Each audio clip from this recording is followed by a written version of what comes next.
Our speaker today is a living testament to the contributions a single individual can make when he sets as his objective a life of service to humanity.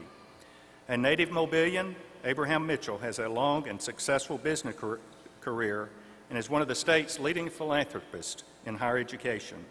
In the 1950s, he and his brother Mayor co-founded what would become one of the Southeast's largest real estate companies, specializing in single-family homes, apartments, and shopping centers. The Mitchell Company grew into one of Mobile's largest employers.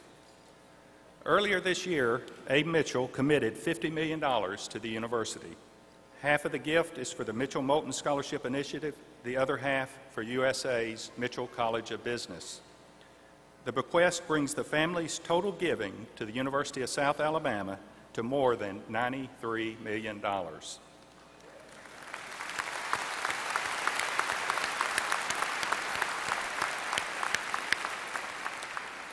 Abe, his brother Mayor, and Mayor's wife Arlene Mitchell's gift of $22 million to support USA's Cancer Research Institute resulted in the naming of the Mitchell Cancer Institute in their honor in early 2006.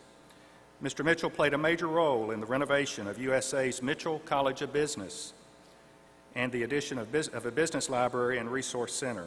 He has provided full academic scholarships to 28 superior business students annually, as well as funding a challenge grant program to support faculty chairs in business.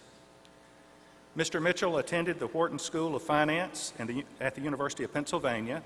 He received a bachelor's degree in law from the University of Alabama and a master's of law and taxation from the New York University School of Law. In addition to his business career, Mr. Mitchell served as an interim district attorney for Mobile County.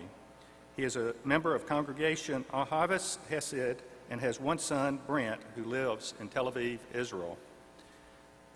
Mr. Mitchell was bestowed an honorary degree from the University of South Alabama in 2002.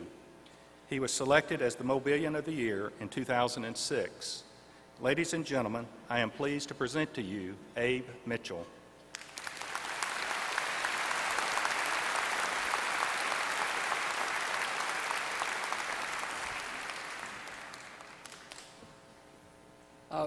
Thank you, President Smith, Board of Trustees, faculty and staff, friends and family of the class of 2013. As you know, I am a huge fan of the University of South Alabama, and it is a pleasure and an honor to be here with you today. Class of 2013, congratulations. You have persevered, you have pushed yourself, and you graduated. It was a smart decision.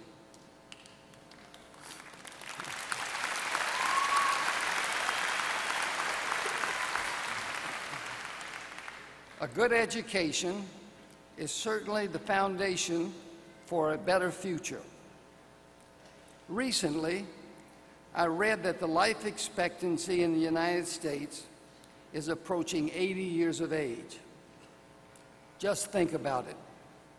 If you spend the first 25 years of your life preparing, you may reap the benefits for another 60 years. This is quite a return on your investment. People who graduate from college are more resilient financially and weather economic downturns much more than people who do not graduate. And throughout their lives, people who graduate are more likely to be healthy and more likely to live longer. A college degree makes a difference. It gives you a credential that will meet most threshold requirements for employment. So, whatever comes your way, you have the right start, and you got that right start by planning carefully and working toward a specific goal. Now, among all the goal setting and perseverance, however, I want to talk with you about being open to the unexpected and making room for the improbable and the unlikely, because all the planning and preparation in the world cannot prepare you for the many twists and turns that may come your way. Just today, one of you may meet the person you will marry, or the person you shouldn't have married. You may get the perfect job, and then the company will downsize, and you will have to look for another job, one that is not so perfect. You just cannot predict it all. Oh, people will tell you to plan things as best you can, and they will tell you to follow your dreams. And they will be right, but they will also be a little wrong. Never be so faithful to your plan that you are unwilling to consider or entertain the improbable opportunity that comes looking for you. And never be so faithful to your plan that when you hit a bump in the road, or when the bump hits you, you don't have the fortitude, grace, and resiliency to rethink and regroup. Now, most commencement speeches I have heard start and end with passion. Oh, this is truly the passion season. There is past passion, present passion, and we insist that you go in search of future passion. Please forget about it. Your parents have spent their retirement and their last 7 vacations steering you through school. And trust me, they know exactly what you spent on books the fall semester of your junior year. And at this point, they really don't care about your inner passion. Your parents want you to get a job now.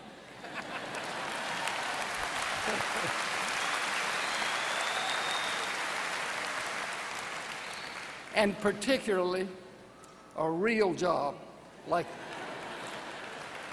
those found on LinkedIn. Or you just might consider taking the practical approach for now, because getting some work experience and a paycheck will be step 1 on the ladder to future success. A job offer may not be the one you like, but you may learn to like it. And just remember, in this case, perfect might be the enemy of good, and mediocre might be all right for a start. How's that, parents?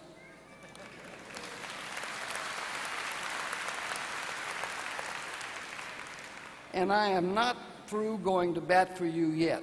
A little bit more about that later. Now, before we send you out into the world, I want to make a pitch for one more thing. Through the ages, a tradition has evolved for commencement speeches. Some old man, the best years behind him, who over the course of his life has made many mistakes, and that would be me, gives heartfelt advice to a group of shining, energetic, young people with all the best years ahead of them, which would certainly be you. Accordingly, I fully intend to respect that tradition. Now, one thing you can do with an old person, in addition to borrowing money from them, or asking them to do one of their old-time dances so you can watch while laughing, is ask, what do you regret? Sometimes, as you know, they will tell you even if you have not asked. Sometimes, even when you have specifically requested they not tell you, they will tell you. Okay, so what do I regret? Are you ready? Let's see, I made a list of them here.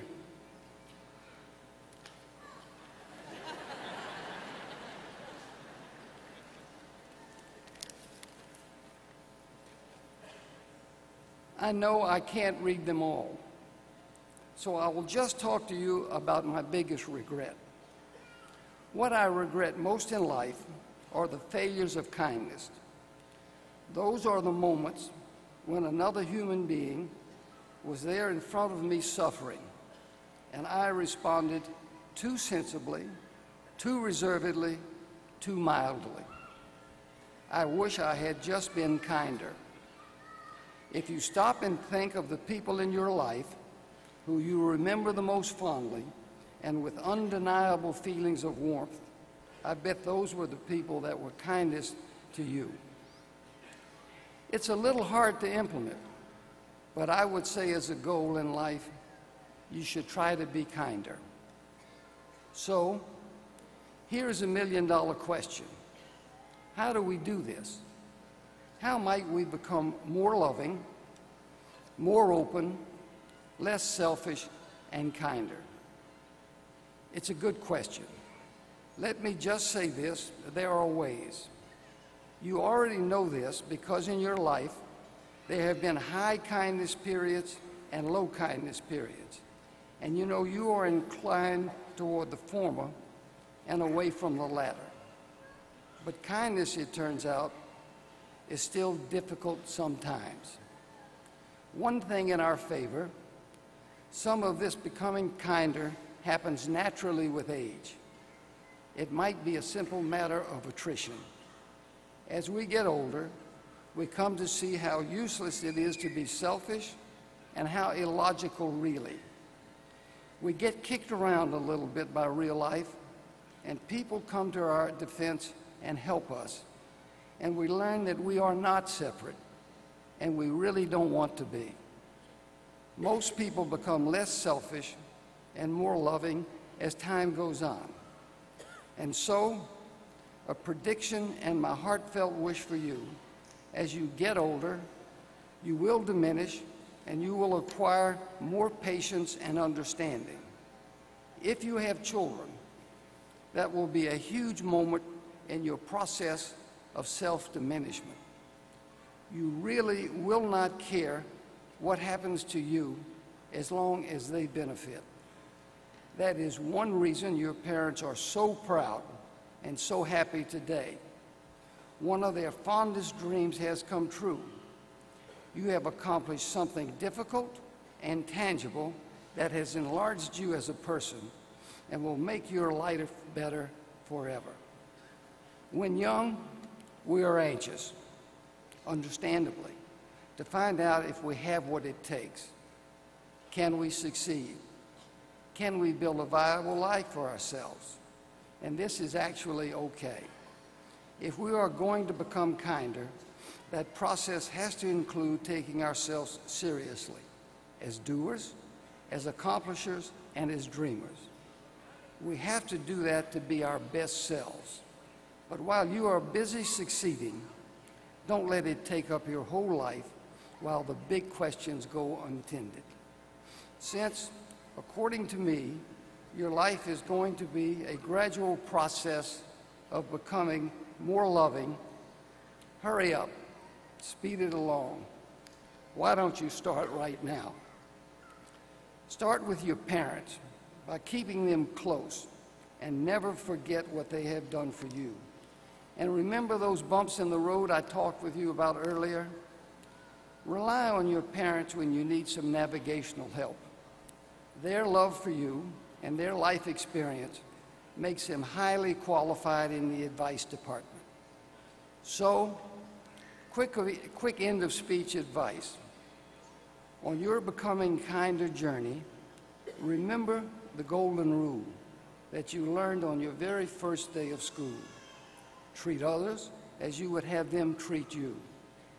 Always do the things that incline you toward the big question and avoid the things that would reduce you and make you trivial. So, someday in 80 years, when you are 100 and I am 160, and we are both so kind and loving that we are nearly unbearable, drop me a line. Let me know how your life has been and I hope you will say it's been wonderful. In closing, I would like to share some inspirational thoughts from a book of my faith, the Talmud. Live each day to its fullest. Get the most from each hour, each day, and each age of your life. Then you can look forward with confidence and back without regrets. Be yourself. Be your best self. Dare to be different and follow your star. Don't be afraid to be happy. Enjoy what you have done for your friends, and remember what they have done for you. Disregard what the world owes you and concentrate on what you owe the world. When you are faced with a decision, make that decision as wisely as possible. Then forget it. The moment of certainty never comes. Blessed is a generation in which the old listen to the young, and doubly blessed is a generation in which the young listen to the old.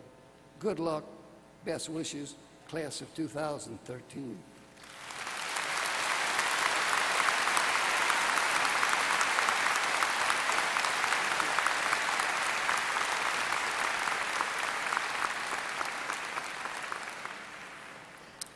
Thank you, Mr. Mitchell, for those words of wisdom. The University of South Alabama will forever be indebted to you and your generosity. Thank you.